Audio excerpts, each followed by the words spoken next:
Po ng duty ko, may mga parades po tayo, sila po yung mga nagiging element, sila po yung mga nagiging troop commander o batalyon. Pagpaparidin. Si Torre magpaparid na lang ng ganun. Anyway, magaling naman siyang tumalon eh. Nakita ko sa inyo, ito yung sinasabi ko na nakakatawa talaga. So funny. Ito yung pinaka nakakatawa. Ewan ko kung kulang lang itong si Hey Darian sa ano, baka gusto ka lang nitong yung chupageti. Hindi ko ay maintindihan ha, baka gusto lang niya. Atat na atat siya oh.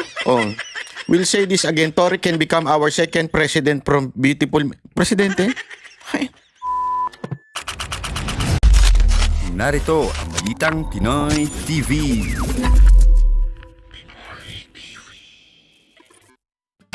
Magandang araw po sa inyo lahat. Ako po si Banad Bay at eto na nga pag-usapan po natin. Update po tayo patungkol ho dito kay... Naku, walang iba kung hindi yung favorite ninyo. Yung favorite ng mga dilawan at pinklawan na ngayon. Naku po, alam na natin yan ha. O, sino po ba yan? Walang iba kung hindi si Torre. Ay, hindi, mali. Fired PNP Chief Torre. O, di ba? So, ayan, kitang-kita naman natin kung ano na nangyari itong mga nakaraang araw. At siya po ay sinibak sa pwesto dahil po sa kanyang pagiging pasaway. Di umano. Ayon sa kanyang boss na si Remulla, ayaw magpasailalim nito. Kawawa naman itong taon to, no? Talagang feeling niya talaga, ang taas-taas niya ang taas ng buhay niya. Ayaw niyang magpa sa ilalim sa isang katulad ni Remulla. Ayan tuloy, di ba? Dahil akala niya dahil siya ay sunod-sunuran sa presidente, kakampihan siya ng presidente. Alam naman natin tong presidente to, walang pakialam to eh. Walang pakialam to sa utang na loob eh, kaya ginaganyan niya, di ba? Tandaan niyo yan. May pattern na yan eh. May pattern na yan si Marcos eh. Una-una, di ba, si VP Sara Duterte. Actually, bago pa yon, si Attorney Rodriguez, di ba? Si dating ES. Sinamahan siya tapos hindi man lang kinampihan doon sa mga umaaway sa kanya. Ayan tuloy, nag-resign. Ito namang si VP Sara Duterte, ginamit lang para manalo. Tapos, nung binabanatan na ng kamera, ay hindi man lang pinagtanggol. Talaga manggagamit ito eh. This time, ito naman kanyang utusan at kanya pong alam na natin na yung gumagawa ng kanyang mga kautusan na medyo sabit-sabit, eto na, nung biglang ay nilaglag naman din eh. Sabi ko nga kung yung dalawang matino, nilaglag ni Marcos, ikaw kayang hindi matino.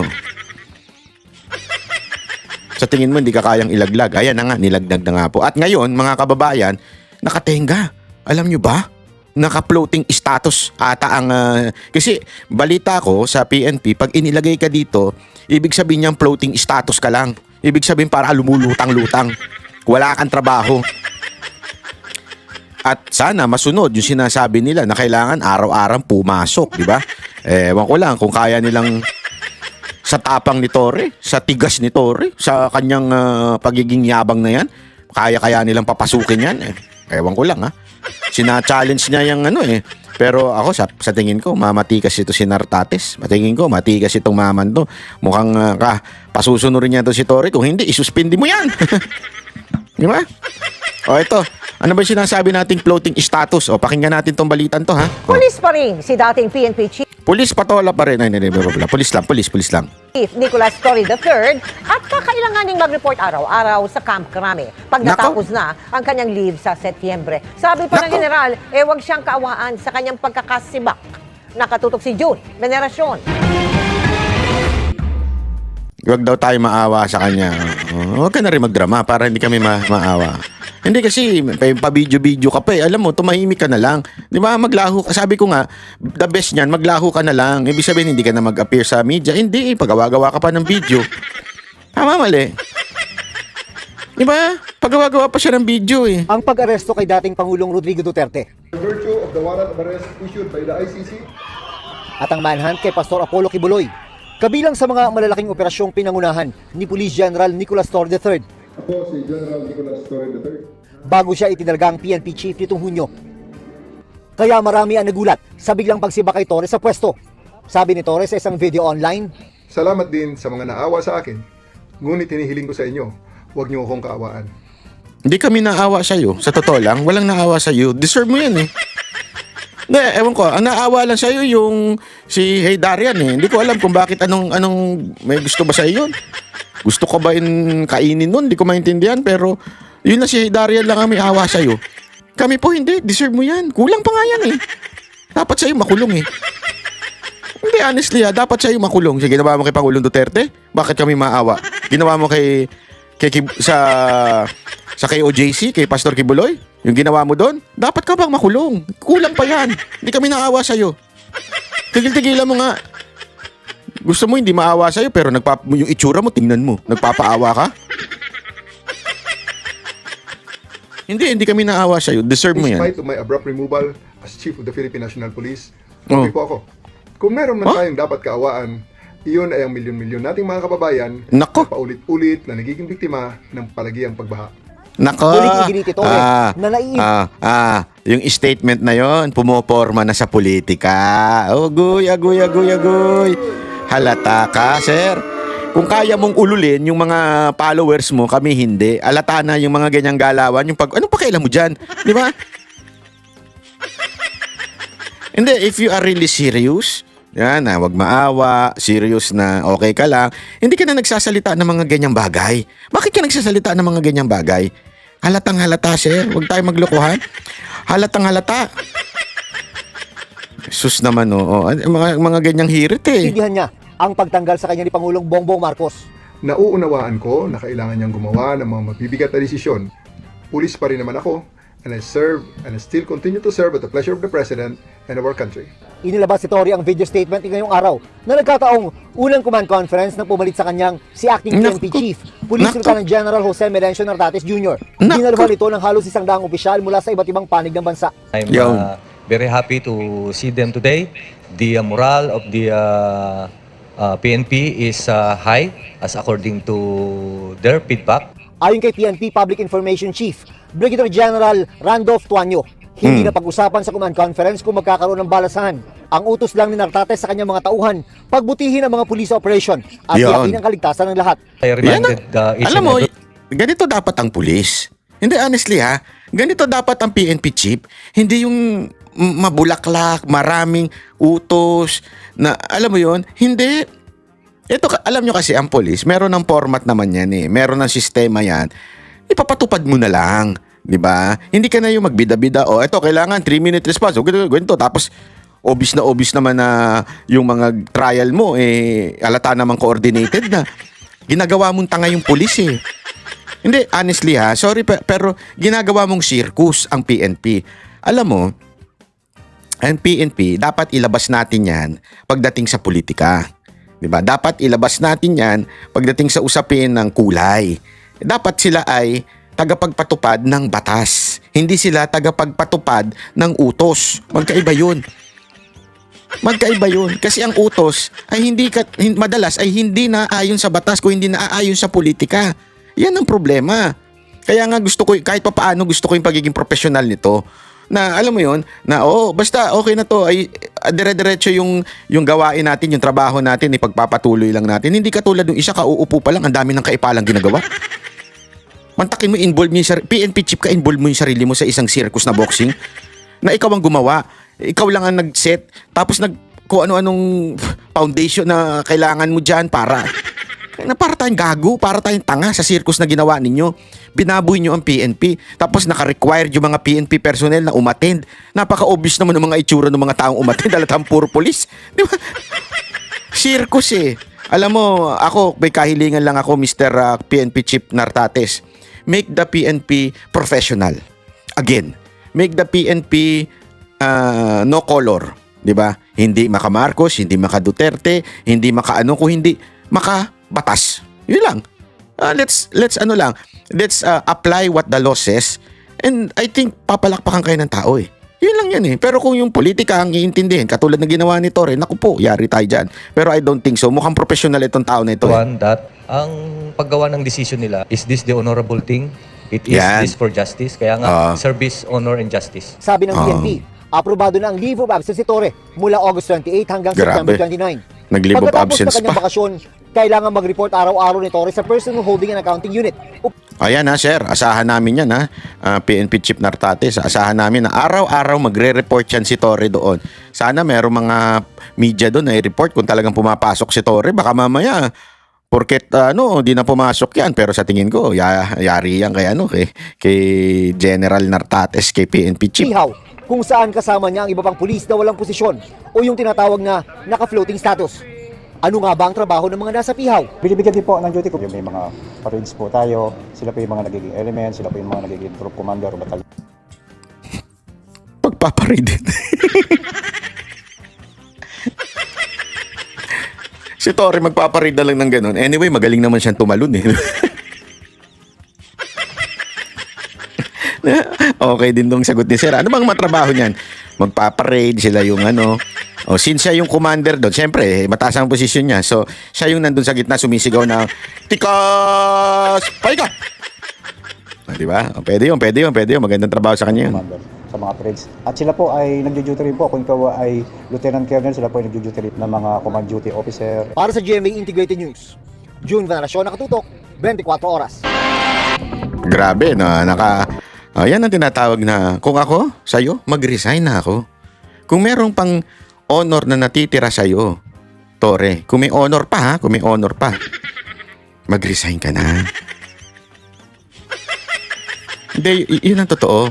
Kung may honor pang natitira sa'yo, mag-resign ka na. Kasi, siniba ka na eh. Tapos ngayon, nilagay ka sa floating status. O, nagparinig pa si spokesperson. O, magpaparada ka na lang daw. Ano yung paparada niya yung kotse nila? Pagparadain nyo nga ng kotse yan, no? Pero ako sa'yo, kung para mas may pakinabang ka, Torre, kung ako sa'yo, magbenta ka na lang ng pares dyan sa Krame. Para may makainan yung mga tao dyan, di ba? Magbenta ka ng pares. Yung mga pulis natin dyan, ng mura-mura, makipag-coordinate ka kay Diwata, mag-usap kayong dalawa, mag-collab kayo. Anyway, ang hilig mo na lumabas sa media, mag-vlogger ka na lang din. Tama, mali? Ayun lang sa akin. Sana. Alam mo, yan eh, napaka-demoralizing yan nangyari sa'yo. Kaya nga, mababawi mo yung pagde-demoralize sa'yo. Honestly, kung mababawi mo yan, kung ikaw ay mag-resign. Kasi yung honor babalik eh. Parang ang dating may delikadesa ka. Yeah? Pero kung ipagpipilitan mo pa rin na ikaw ay naandyan sa posisyon, kahit sinusuka ka na ng mga tao dyan, hindi, kasi halata naman eh. Yung paglagay sa floating status, ang bihira. Kailangan pa bang ispellingin yun? Kailangan pa bang i-memorize yun? Di ba? Hindi na kailangan i-memorize yung ibig sabihin ng ganong klaseng status mo. Kaya nga, pagka ganun, bitaw na. Di ba? Yun lang yun eh. Bitaw na. Para maibalik pa rin. Kahit pa paano yung dangal na meron ka, kung meron ka man ha. Pero kasi, ewan ko ha. May dangal ka nga ba?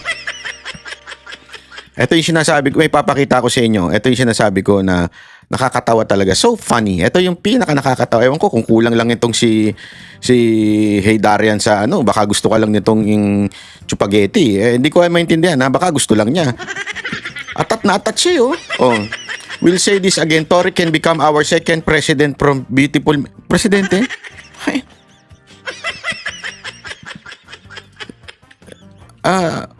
Richard, anong tinitira mo? Hindi, ako tanong lang po ito wala po akong pagbibintang dito. Anong tinitira mo? Rugby ba o amoy ng medyas mo? Hindi. Ano ba tubig nyo? Tubig kanal? Hindi ko magets eh. Gago! Bakit ganyan yung utak mo? Presidente? Seryoso ka ba dyan? Presidente? Baka nga dumalaw lang yan sa isang lugar. Langawin yan eh. Tapos sabihin mo, Presidente? Ewan ko is this a desperate move? Dahil walang pantapat kay BP Sara Duterte at sure shot na si BP Sara Duterte na maging presidente? Di ba? Hindi ako nagtatanong lang ako is this, ganito ba kayo kadesperado na maghanap ng kandidatong itatapat kay BP Sara Duterte dahil alam nating lahat na sure shot na si BP Sara Duterte sa 2028? Kaya kayo ngayon naghahanap ng kahit sino na lang na pwedeng lumaban? Ganun. Dahil alam yung kulelat lahat ng kalaban ni BP Sara Duterte? Garabing desperasyon to Totoo. This is a very desperate move. Grabe talaga. Ewan ko na lang kung anong, 'di ba? Ewan ko na lang kung ano talaga yung yung pinaguhugutan mo nito eh. Oh, anyway, ito panoorin naman natin. Huwag tayong umalis dito sa issue ng flood control project. Oh, panoorin natin 'to ha. Oh. Kasi maganda din yung mga sinabi dito eh. Exciting 'to. Can you tell us more about this? And sino po ang tumanggap nitong mga documents? Well, that was last month, Sunday, when the President came to the city of Baguio to conduct inspection along Cannon Road. Dalawang projects yung pinuntahan niya dyan, the Rockshed project, wherein he was really disappointed and frustrated dahil nagalit siya nang nakita niya yung state nung Rockshed after the typhoon. Then after that, we went to Camp 3 wherein he saw the what's this damage rock netting. At pinakita ko rin sa kanya yung mga cat's eye. Tapos I turned over some documents. It's sort of a president's briefer para mas madali niya makita. Yung quick look kung yung mga different project na nagkakaroon ng mga anomalies. So, am I to believe, sir, that what you sent the President after the inspection in Tuba, Benguet, are documents related to the Rockshed issue and dinagdagan niyo po sa issue ng mga cat's eye? Pero pati yung pinadala ko rin sa kanya yung mga binigay ko rin. Kasama lang doon lahat naka-compile lahat yun. Pati yung roadside barrier, pati yung the road that leads to nowhere.